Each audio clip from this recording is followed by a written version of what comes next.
다음 주일이 부활 주일입니다. 부활절 따로 우리가 1년에 한 번 지키고 있지만은 원래 주일 자체가 부활하신 날을 기념한 매 주일이 부활절이 돼야 됩니다. 근데 우리가 1년에 한 번 부활절을 지키는 것은 오랜 그 교회의 전통이고 또 역사입니다. 여러 가지 말들이 많습니다. 부활절의 이 절기 자체가 이스터데이라고 그러죠, 영어로. 근데 이스터라는 그 유래는 그 이방의 봄의 여신이라는 뜻입니다. 거기서 따온 겁니다. 그래서 이것이 로마에 다 흡수가 되어서 성탄절도 마찬가지고요. 태양신을 섬기고 봄의 여신을 섬기는, 그래서 부활절이 봄에 있는 겁니다. 그런 어떤 역사적인 배경이 있습니다. 그러나 우리는 그렇다고 해서 또 부활절을 무시하거나 이러면 또 제가 상당히 곤란해지기 때문에 부활절은 저희들이 지킬 것입니다. 그래서 오늘은 이 예수님의 고난, 원래 이 한 주간이 고난 주간이에요. 근데 우리가 그 예수님의 고난을 그대로 지킬 수는 없습니다. 그래서 이번 한 주간은 예수님께서 어떤 고난을 당하셨는가 한번 오늘 이 성경을 통해서 좀 나누고자 합니다. 그래서 그 고난이 우리에게 어떤 유익을 주고 있는가에 대해서 오늘 몇 가지로 말씀을 드리고자 합니다. 오늘 이 이사야 본문은 잘 아시는 내용인데요. 오늘 한 구절 한 구절 제가 풀어드리면서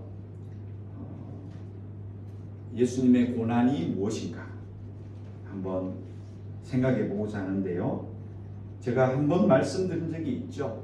그 십자가의 고난, 그래서 예수님의 상징이 십자가처럼 되어 있는데 그 예수님만 십자가 진 게 아닙니다. 그 당시는 아주 일반적인 사형 제도였어요. 그래서 우리가 마치 예수님만 특수한 고난을, 엄청난 고난을 받으신 것처럼 생각하는데 그렇지 않습니다. 사실 이 고난은 이 예수님의 십자가형은 그 당시에 가장 보편화된 사형수가 당하는 사형 제도예요.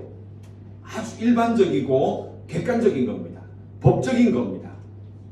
중요한 게 여기 있습니다. 그러니까 십자가 그 얼마나 아프셨겠어요. 뭐 이렇게 피도 흘려지고 뭐 그거 나무에 달려 있으면 이런 현상이 나와요 하면서 혹자는 이 십자가를 굉장히 아주 그 리얼하게 얘기를 하는데요.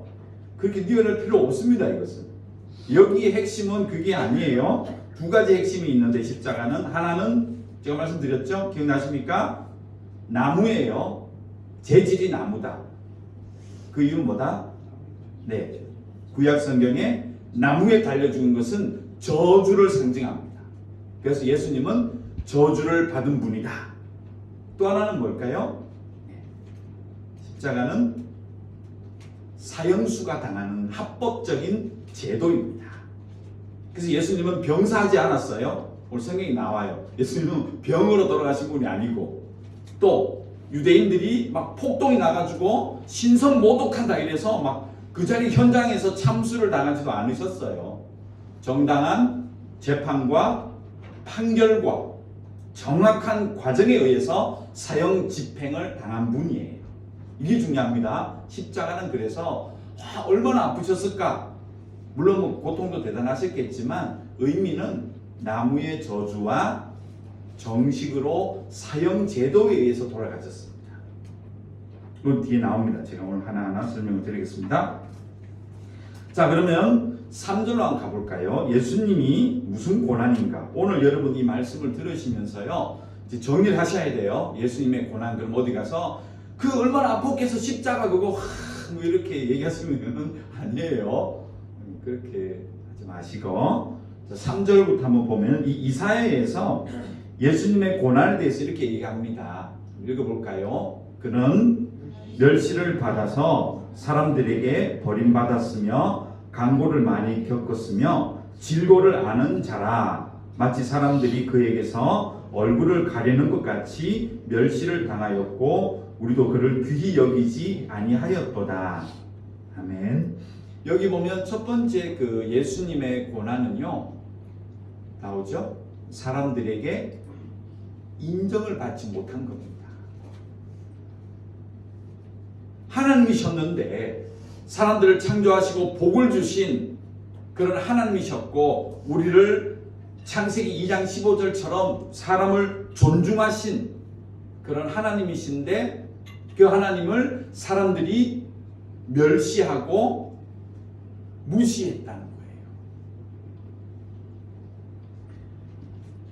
자, 그래서 이 예수님에 대한 이야기는 요한복음 1장 11절 정확하게 이렇게 표현해요. 요한은 읽어볼까요? 자기 땅에 오매 자기 백성이 영접하지 아니하였다. 이렇게 있죠. 예. 첫 번째는 자기 백성, 자기 땅, 사람의 모든 인생을 만드시고 또 섭리해 주시는 그 하나님을 사람들이 믿지 않았다. 받아들이지 않았다. 그래서 요한은 그걸 알아요. 그래서 자기의 땅, 자기의 백성 이렇게 소유격을 썼던 거예요. 안 거죠. 자, 그 다음에 누가복음 19장 41절 하나 건너뛰고 여기 이런 기록이 하나 나오죠. 읽어볼까요? 가까이 오사 성을 보시고 누가 오셨다고요? 예수님이 우신 기록이 성경에 몇 군데가 나옵니다. 그런데 그 중에 하나가 가까이 오사 성, 무슨 성이죠? 예루살렘 성을 보시고 우셨다. 여기서 뭘 보여주냐면요, 예수님께서 안타까움 그리고 자기를 영접하지 아니하는 그런 사람들의 심성, 죄성을 보고 안타까워하셨다 라고 기록하고 있습니다. 운다는 표현은 한마디로 굉장히 슬퍼하시고 답답해하시고 안타까워하셨다는 거죠. 하나님께서. 그래서 첫 번째 하나님의 고난은, 예수님의 고난은 자기 백성이 하나님을 영접하지 않았다. 그리고 그 마음속에 사람을 향한 그런 슬픔과 안타까움이 생겨났다. 이게 예수님의 고난입니다. 그 다음에 오늘 본문으로 또 가주세요. 되게 좀 많아서 빨리 넘어가야 되겠습니다. 그 다음에 이걸 한글로 번역하면서 두 가지를 잘 번역을 해놨어요. 이게 한자예요. 여러분, 한국 성경은 대부분이 중국 성경에서 번역을 많이 했거든요. 천만다행인 것은 중국에서는 하나님을 뭐라 하죠? 상제라 그런다. 그런데 우리 조선에서 번역할 때 한국은 하나님이라는 귀한 말이 있어서 지금의 하나님으로 된 겁니다. 선생님들이 번역을 할 때 그때 하나님이라는 말이 없었으면 아마 지금도 우리 상제님께서 그렇게 얘기했을 거예요. 근데 그 역사는 제가 나중에 한번 강의를 하겠습니다. 한국 기독교 역사는. 아무튼 그래서 여기 보면 한자를 두 가지 쓰고 있습니다. 뭐가 있죠? 강고와 질고라는 말이 있습니다. 강고가 뭐죠? 출애굽기 3장 7절 풀어드릴게요. 출애굽기 3장 7절입니다. 찾아놨죠? 읽어볼까요? 여호와께서 이르시되 내가 애굽에 있는 내 백성의 고통을 분명히 보고 그들이 그들의 감독자로 말미암아 부르짖음을 듣고 그 근심을 알고.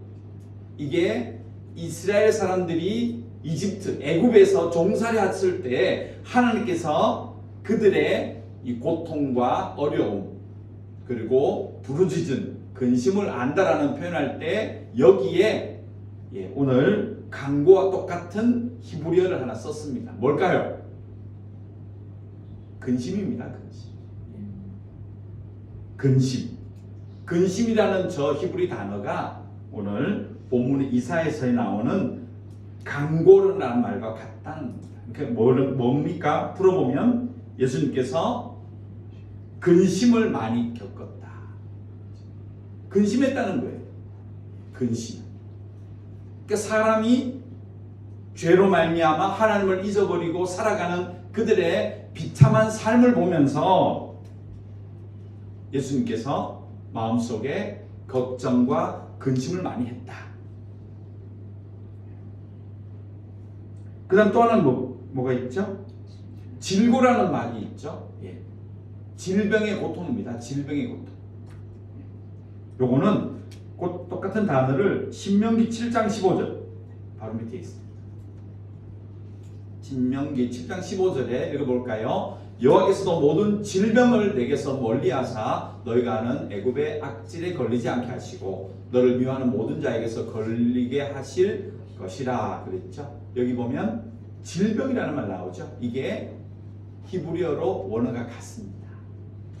이렇게 풀이했으면 좀 더 쉽게 이해할 수 있었는데 이사야에서는 너무 중국 이 말을 그대로 쓰는 바람에 우리가 읽으면 조금 이해는 하는데요. 그 근래에 우리 신세대들은 모를 수 있어요. 간고와 질고가 뭐지? 바꾸시면 돼요. 뭐라고요? 근심과 질병입니다. 그런데 오늘 3절 다시 한번 보세요. 아주 이게 중요합니다. 지금부터. 자, 보십시오. 간고를 많이 마셨다고요? 예수님께서 겪었다 그러죠? 그래서 울잖아요. 사람을 보면서. 저 죄악된 삶을 살아가는. 그런데 질고는 뭐죠? 질병은 안다 그랬죠. 예수님이 질병으로 돌아가시지 않았다는 증거예요. 아주 중요한 의미가 있습니다. 그 다음을 얘기하기 위해서 얘기하는 겁니다. 그래서 간고는 많이 겪었었어요. 실제로 어떤 일이 있었죠? 요한복음 11장 읽어볼까요? 예수께서 그가 우는 것과 또 함께 온 유대인들이 우는 것을 보시고 심령에 비통히 여기시고 불쌍히 여기셨다. 예수님께서 이 땅에 살아가실 때 인생의 삶을 보고 어떻게 여겼다? 불쌍히 여겼고 마음에 너무 아팠다는 거예요. 너무 아팠다. 근심했다. 아까 우리 보셨죠? 성경에? 간고를 많이 겪었다. 예수님이 인간을 보면서 그 인간의 비참한 죄의 삶을 보면서 불쌍히 여기셨고 비통히 여기셨다. 그 밑에 보십시오. 이르시되 그를 어디 두었느냐? 누구죠? 나사로의 얘기예요. 그 두 여동생이 오빠가 죽은 거예요. 세 남매가 살아가는데 오빠가 죽어버렸어요. 얼마나 불쌍해. 그래서 예수님께서 그 인생의 삶, 죽음을 맞이하는 인간의 삶, 이유가 뭐죠? 이 죽음은 어디서 온 겁니까? 죄 때문에 왔잖아요. 그래서 그 죄 때문에 살아가는 인간의 삶을 보면서 그 마음속에 예수님도 느끼신 거예요. 비통하게 여기시고 불쌍히 여기시고 마지막 뭐라고 되어 있죠? 예수께서 눈물을 흘렸다라고. 이 눈물의 표현, 눈물은 얼마나 그 마음이 슬플 때 나오잖아요. 그러니까 예수님께서는 인간의 삶을 직접 겪으셨다. 죄악된 삶의 그 고뇌를 아신다는 거예요. 그러니까 얼마나 비참한 삶인가. 죄로 말미암아 겪게 되는 인간의 삶은 죽음, 그죠? 근심, 고통, 미워함, 두려워함, 공포, 이 모든 것들을 겪으셨다. 눈물을 흘리셨다.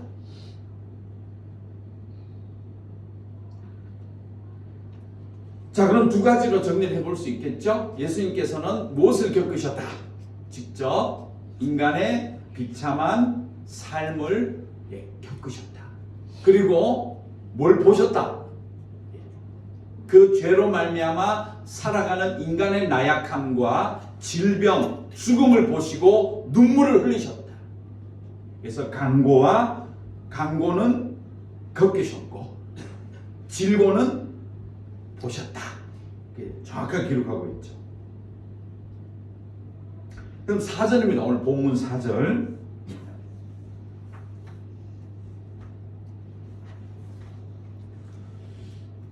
자, 중요합니다. 읽겠습니다. 그는 실로 우리의 질고를 지고 우리의 슬픔을 당하였다. 자, 요거 정리해 주세요. 단어가 같아요. 질고는 똑같은 말이었죠. 근데 사전에서는 뭐라고요? 아까 강고. 강고를 뭐로 표현하고 있죠? 근심이었고 또 하나는 슬픔이라는 얘기죠. 그래서 인생의 죄지은 영혼의 삶은 얼마나 슬픈 건지 예수님께서 그 슬픔을 겪고 아까 눈물 흘리시는 거 봤잖아요. 신이 아신다는 거예요. 자, 두 가지.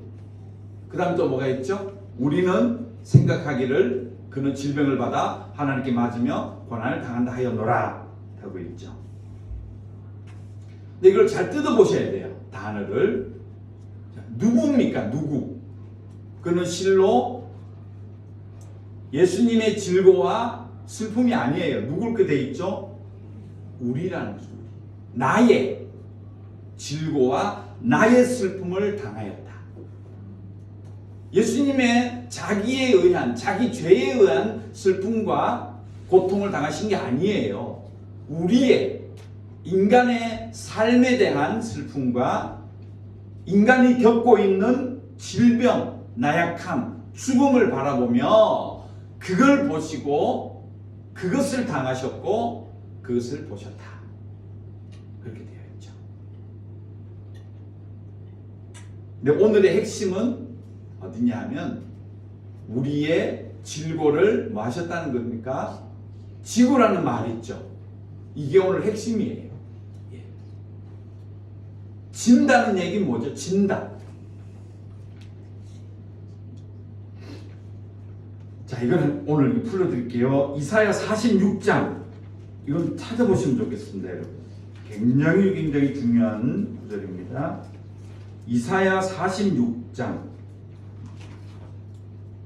1절부터 7절까지인데요. 이번 한 주간 과제를 드릴게요. 이 성경을 매일 읽으세요. 이사야 46장 1절에서 7절. 내용은 이겁니다. 사람은 자기가 의지하는 것들을 업고 다닌다. 이렇게 기록하고 있어요.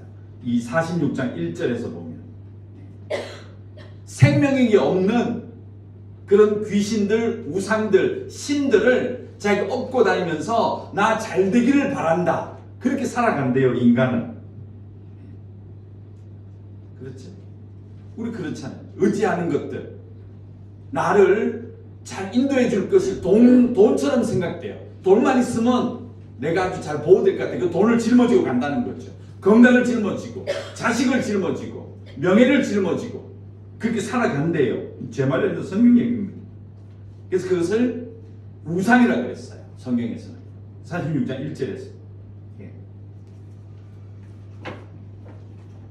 자, 그런데 하나님은 3절 보십시오. 오늘 읽겠습니다. 야곱의 집이여 이스라엘 집에 남은 모든 자여 내게 들을지어다. 배에서 태음나무로부터 내게 안겼고 태에서 나무로부터 내게 업힌 너희여. 이렇게 기록합니다.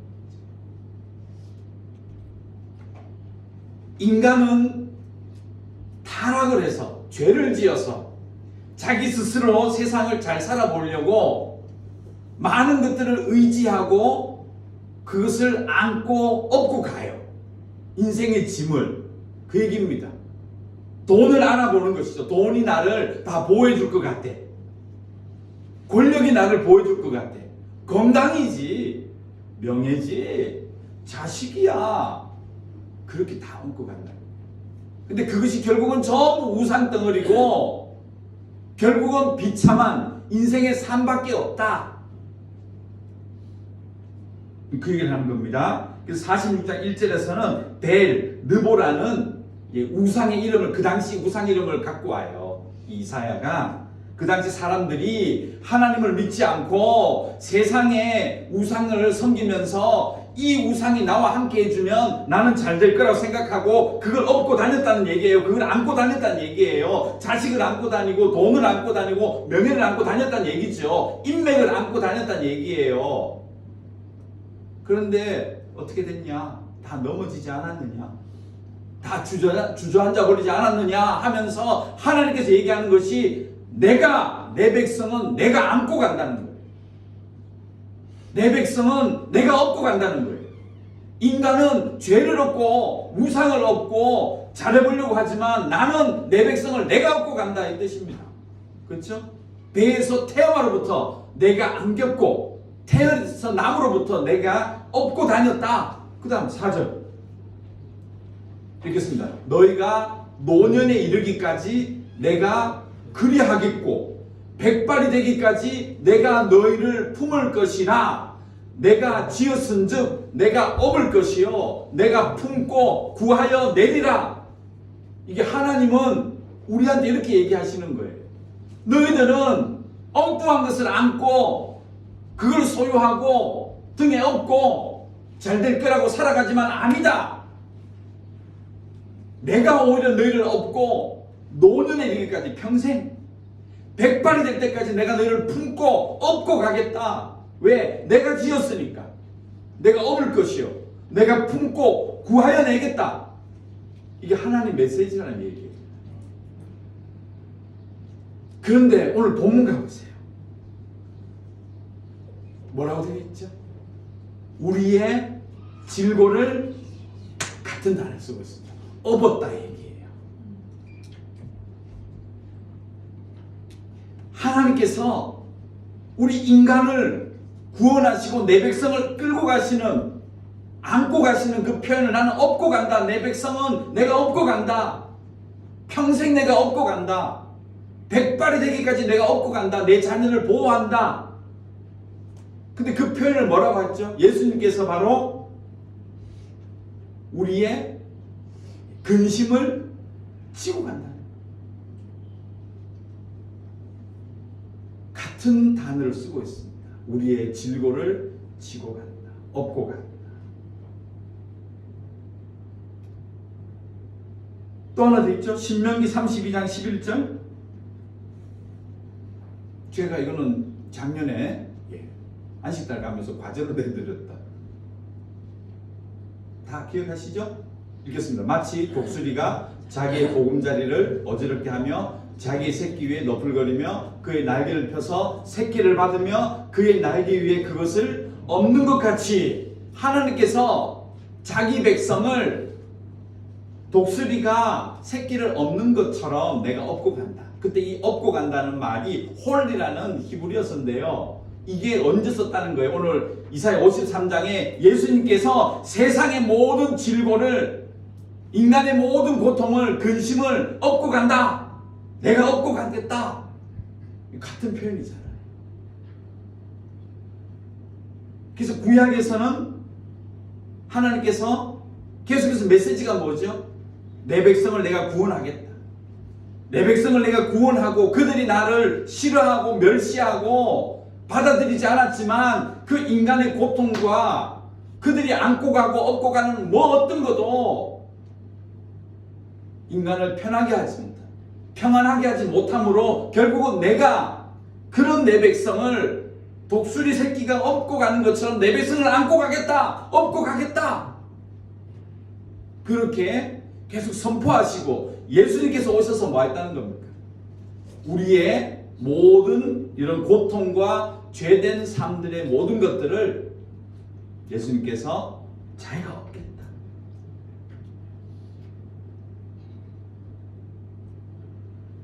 히브리서 4장 15절 읽어보겠습니다. 우리에게 있는 대제사장은 우리의 연약함을 동정하지 못하시리가 아니요 모든 일에 우리와 똑같이 시험을 받으신 이로되 죄는 없으시니라. 아멘. 그러니까 우리의 인생의 짐을 어떻게 했다는 거죠? 그 예수님께서 모든 인생의 근심과 죽음을 본인이 업고 더 이상 그 죽음과 근심의 삶을 살아가지 아니하도록 우리를 업어주시겠다 라는 것이 오늘 이사야와 예수님의 메시지라는 겁니다. 자, 그 다음에 오늘 또 본문 내려갈까요? 5절.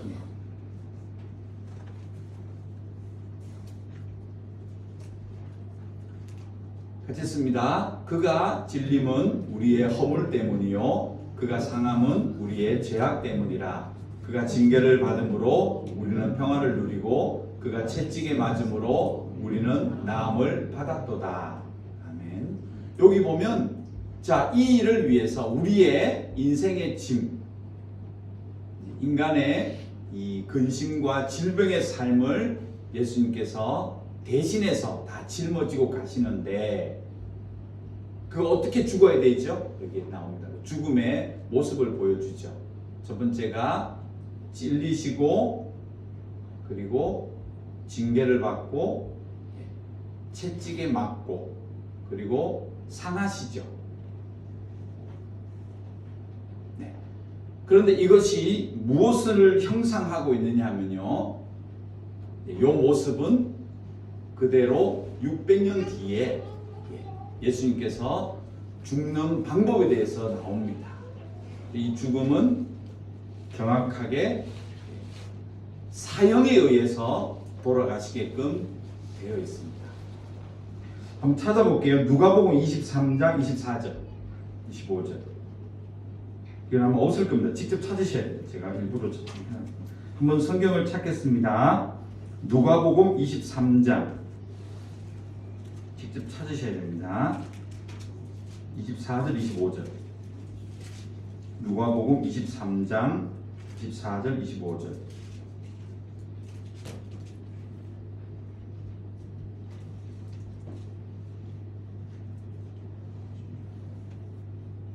자, 읽겠습니다. 이에 빌라도가 그들이 구하는 대로 하기를 언도하고 그들이 요구하는 자 곧 밀랑과 살인으로 말미암아 옥에 갇힌 자를 놓아주고 예수는 넘겨주어 그들의 뜻대로 하게 하니라. 아멘. 자, 여기 보시면 누가는요 이 예수님의 죽음을 24절을 딱 기록하고 있어요. 24절을 통해서 어떻게 돌아가셨다는 겁니까? 예수님의 빌라도가 뭘 했다? 언도라고 되어 있죠. 요즘도 이 말을 쓰는지 모르겠는데 이건 잘 표현했어요. 빌라도가 판결했다는 거예요. 재판을 통해서 판결했다는 거예요. 예수님의 죽음은 그냥 밀란이 나가지고 사람들이 그냥 기분이 상해서 탁 죽이고 그런 죽음이 아니라는 거죠. 정확하게 뭐에 의해서? 재판에 의해서. 그리고 빌라도는 유일하게 뭘 갖고 있죠? 이 당시 사형할 수 있는 권한을, 합법적인 권한을 빌라도만 갖고 있었습니다. 그래서 예수님께서 대제사장한테 가서 욕도 맞고 맞았지만 죽지 않았죠? 왜? 대제사장들은 사람을 죽일 수 있는 권한이 없습니다. 그래서 반드시 누구에게 가야 되죠? 빌라도에게 가서 재판을 정식으로 받고 정식으로 법적으로 사형을 언도받았습니다. 그렇게 해서 예수님의 죽음은 질병에 의한 것도 아니고요, 어떤 폭도에 의한 것도 아니고요, 사람들이 어떤 그런 자객을 보내서 이렇게 처치한 것도 아니고 정식 재판을 통해서 사형수로 예수님께서 죽으신 겁니다. 그래야지 예수님의 죽음이 합법적인 죽음이 되는 겁니다. 그래서 이 합법적인 죽음은 반드시 무엇을 동반하느냐? 그것은 죄 때문에 죄의 결과로 죽는 것이 사형이거든요. 그래서 인간의 죄를 예수님께서 대신 속죄했다. 그럴 때는 합법적인 방법에 의해서 죽음의 절차에 의해서 예수님이 달려서 돌아가셔야 되는 겁니다. 그게 바로 빌라도가 언도한 사형 집행 방법이 뭐라고요? 그것이 십자가 틀에 죽는 겁니다. 그래서 십자가가 마치 예수님만 당하신 어떤 큰 고난처럼 그렇게 생각하시면 안 돼요. 예수님은 뭐에 의해서? 법적으로 죄인들이 죽게 되는 사형 방법에 의해서 예수님이 돌아가셨다. 그러나 한 가지 차이는 뭐죠? 아까 이사야 53장에 있는 것처럼 누구의 죄다? 본인의 죄가 아닙니다. 본인의 허물이 아닙니다. 그래서 빌라도는 계속해서 뭐라고 얘기하죠? 부인도 나와서 얘기하고 이 사람 죄 없다, 죄 없다, 죄 없다. 계속 성경에 많은 부분에서 빌라도의 말이 나와요. 사실 이 사람 죄 없다, 아무리 봐도 없다. 그런데 뭐에 의해서? 합법적인 법에 의해서 예수님이 죽고 있는, 이게 아주 신비입니다. 신비, 복음의 신비라고 합니다. 그래서 이사야에서 이미 그걸 얘기하는 거죠. 그의 허물과 그의 죄가 아니다. 우리의 죄와 우리의 허물 때문에 예수님께서는 인간의 이 죄악된 삶의 고난과 질병을 짊어져준, 대신 짊어져준, 그렇게 죽으셨고 그 혜택으로 우리가 나음과 평화와 또 하나님의 사람으로 회복이 되었다. 이것이 복음의 핵심입니다. 그래서 히브리서 좀 전에 봤던 성경처럼 죄가 없는 분이 우리를 위해서 이렇게 고통을 당했다. 이렇게 정리하고 있습니다. 자, 성경을 다시 한번 보면서 이제 정리를 해드리겠습니다. 이사야 53장. 자, 예수님의 고난은 어떤 게 있습니까? 정리해 보겠습니다. 3절에 보면 자기 백성 자기 땅에 왔지만 사람들이 영접하지 않았고 무시했다. 그래서 예수님께서는 그런 무시와 영접하지 않은 것을 다 참으시는, 그것을 다 사랑으로 참아주시는 그런 고난을 당하셨다. 두 번째는 뭔가요? 4절에 있는 것처럼 인간의 질고는 뭐죠? 병, 그것을 정확히 보셨다. 그래서 마음이 너무 아프셔서 무셨다. 그렇게 했죠. 좀 특이하죠? 예수님의 고난, 그래서 못자국이 이렇게 박히면 피가 몇 시간 흘러내리고 뼈가 어떻게 돼요? 막 너무 리얼하게 예수님 고난을 얘기하는데 그거는 사형 방법에 의한 이 사형 집행 순간이고요. 진짜 예수님의 고난은 여기 있어요. 자기 백성에게 무시당했고요. 그 뜻이에요. 그 다음에 마음이 아팠다는 거예요. 그게 얼마나 사람 힘들게 합니까? 너무 애절하게 마음이 아팠다. 그 인간의 삶을 보면서 예수님께서 너무너무 슬퍼서 비통이 여겼고 눈물을 흘렸다. 하나님께서. 그게 하나님의 고난이에요. 그렇죠? 그리고 뭘 봤다는 거예요? 내가 만든 그 하나님의 멋진 걸작품이 창세기에 봤더니 인간을 너무 존중해 주시고 인간의 삶을 아름답게 하셨고 부부도 만들어 주셨는데 너무 예뻐 보이셨고 그런 인간이 어떻게 살아가는 걸 보셨다는 거예요.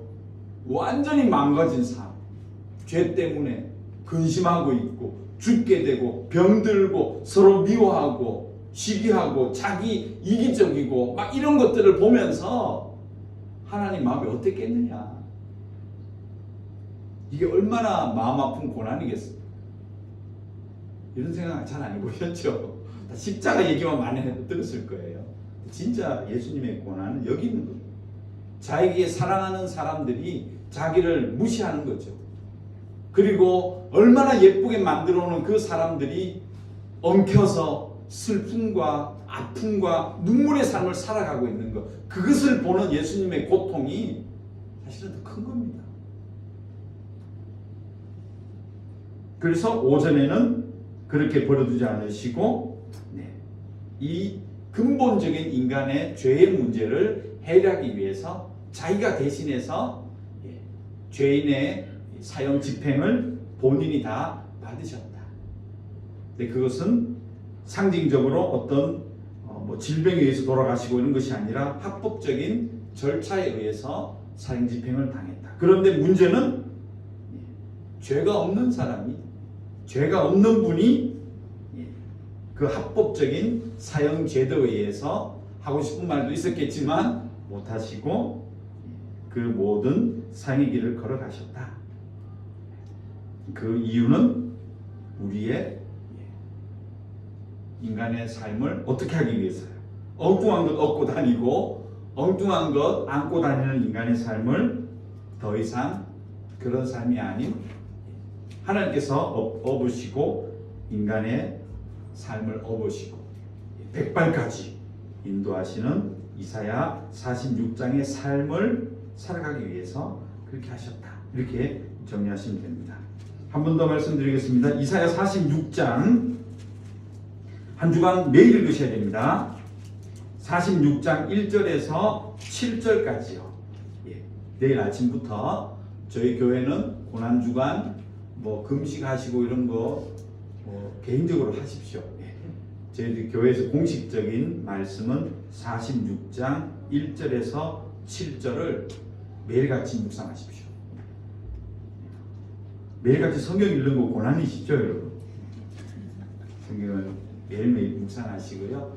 제가 오늘 정리해드린 것처럼 예수님의 그 마음, 뭐가 고난이었을까? 맨날 이렇게 감각적으로 십자가 아팠어요, 그런 거 좀 이제 그만하시고 다 아시는 내용이고 정말 하나님의 그 아픈 마음, 인간을 바라보셨던 그 안타까운 마음을 한번 오늘 46장 1절부터 7절을 매일 묵상하시면서 한 주 동안 묵상하시고 돌아오셔서 다음 주에는 부활의 능력이 무엇인지 함께 나누는 시간 가지겠습니다. 기도하겠습니다. 하나님 감사합니다. 오늘 이사야서 53장 그리고 46장 하나님의 안타까움 무엇을 우리에게 해주고 싶으셨는지 그 마음을 깨닫게 하심을 감사합니다. 한 주간 우리가 주어진 삶을 살아가면서 이 말씀 묵상하면서 하나님의 그 안타까움과 눈물과 그리고 하나님의 우리를 업고 가고자 하는 그 은혜와 사랑의 마음을 깊이 묵상하고 돌아오는 이 한 주간 되게 하여 주시옵소서. 예수님의 이름으로 기도드렸습니다. 아멘.